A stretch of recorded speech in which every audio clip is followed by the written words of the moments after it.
kulanaad loo soo agaasimay oo ay isugu yimaadeen dhammaan baarlaamaha xisbiga kulmiye ee dalka kani UK iyo mas-uuliyiinta xisbiga kulmiye goobjoogna ay ka ahaayeen safiirka jamhuuriyadda Somaliland u fadhiya dalka Djibouti mudane Cabdifataax Siciid Axmed iyo gudoomiyaha TV-ga qaranka ee qaaradda Yurub mudane Cabdi Bacow halkaasina lagu soo dhaweynayay xubno ku soo biiray xisbiga kulmiye ee dalka kani Britain ayaa waxa uu ka dhacay bariga magaalada London.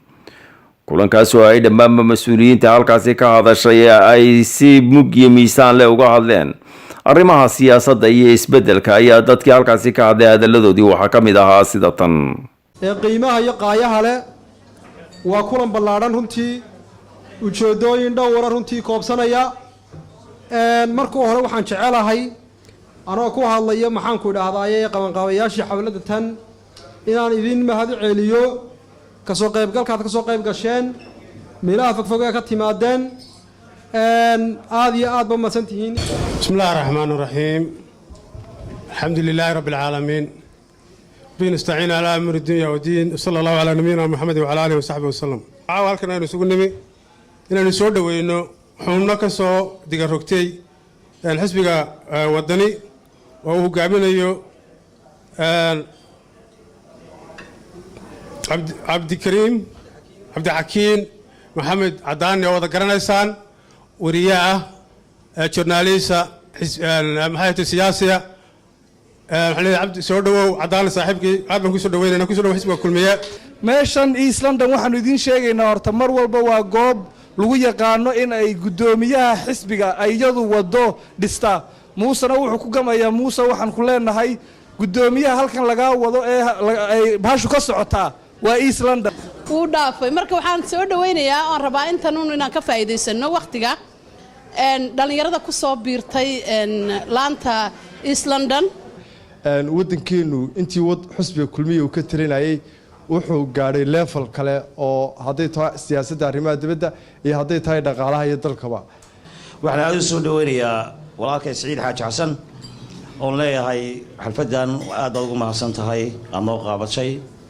wafdiga gaarka ee Cabdifataax Siciid Axmed gudoomiyaha TV-ga qaranka iyo wixii maxay hayday halkan kulliday dahabshiil oo ku yar farabadan oo 200 dir 300 dir laakiin cidaad u diraysiin inaad wacyi gelisiin oo tiraadeen waraa 300 daadina ma biilka oo joojinaya ma kulmiyo war yahan caawa inagu soo biiray deebka I was a bit surprised tufaaxo kale nimanka qolayaasan ku lahaa tufaax ilaa maalintii kulmiye la abuuray waxaan ku ogaa iyadoo kulmiye dagaalamaysa runtii welcome back again iyo xubnaha kaleba muxuu ahaayay dhinac marka aad dhigtaan dabadatan aad xasuusnataan inaynu reer Somaliland ay hawl weyn oo ta kulmiye ka weyn inooga baahan tahay waxa wax ka badan marnaa boqolkiiba boqol wax ku helaan rabnaa kuma helayna hadal macmacaan kuma helayna hoolan ku cashayno waxaan ku helaynaa karti iyo xoog iyo isku duubni iyo midnimo iyo dhammaantiina kale ka soo qayb gashay waan idin salaamay anigoo ku hadlaya magaca laanta West London assalaamu calaykum waraxmatullaahi wabarakaatuh kulmiye ku soo dhawaada xaqan waddan bay ka imaadeen laakiin mid baan idin sheegay hadii reer kulmiye aad iyo aad bay wanaagsan yihiin xusbiguna waa xusbi hore u socday dadkan aad raacaysaan maanta ka baxay aad arkaysa waddan wada galay waa dadkii markii hore kulmiye soo cunay maanta waddan bay ku wada jiraan maxay wax u tarayaan kulmiye wax u tari waayeen ma waddan wax u qabanayaan taa horta u fiirsada iyo cadaani cabdixakiin cadaani oo anagu saaxiib nahay oo runtii nin aad iyo aad u qaaliya oo ku soo kordhin karo xusbiga runtii khibrad iyo experience uu leeyahay haday tahay xagga saxaafadda iyo haday tahay xagga xusbiyahanimadaba hablahan runtii ku soo biray iyaga laftigoodu runtii waa xusbiyahaniin waxaanu jecelnahay xusbiga inay ku soo kordhiyaan dhiig cusub oo freesha oo runtii waxaan tilmaamay inay tahay East London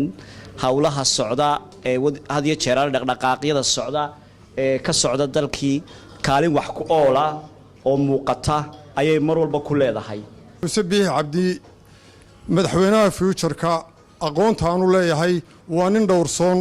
oo urursan oo dhaqan diimeed leh tusaale ahaan waxaan idin siinayaa ku soo qaadanayaa annagu miidiyaanu ka shaqaynaa waxbaanu eegnaa kilibis baanu qabannaa Sabiix Cabdi caado wuxuu leeyahay horta dumarka uu ixtiraam weyn buu siiyaa ixtiraamkaana tusaalaan ku siinayaa video baanu xitaa ku haynaa sida dhaqanka muslimka uu yahay ee wanaagsan dumarka gacanta kama salaamo taa macnaheedu waxa weeye mustaqbalka future-ka iyo hooyooyinka waxaan u sheegaynaa in dhowrsoonaan badan iyo wanaag badan waddanka uu ku soo socdo dhaqan ahaan iyo diin ahaanba runtii maanta aan ka saarno dalcadda waa muhiim waana nagu waajib runtii annagoo cidna uga yaxanayn waxna u eegin waxa weeye nin waxa la yidhi ooda dhacmid soo kala sarreeyan baa loo kala saaraa marka waxaan leeyahay aniga jabuuti ahaan iminka waan joogay 17,000 oo cod ayaa jabuuti naga yaalla somalilan dadka degan runtii kaar qaadashadii wacyigelintii intiiba waan ka qayb qaatay iminka waxay ugu harsan oo kaliya insha allah hadduu la helaa mas-uuliyaddeeda inay saaranta 17,000 cod maalinta codaynta marka waxaan idin rajeynayaa idinkuna sidaas la eg inaad isku duubnaataan cismaan ducaale iyo shaqale TV-ga qaranka jamhuuriyadda Somaliland London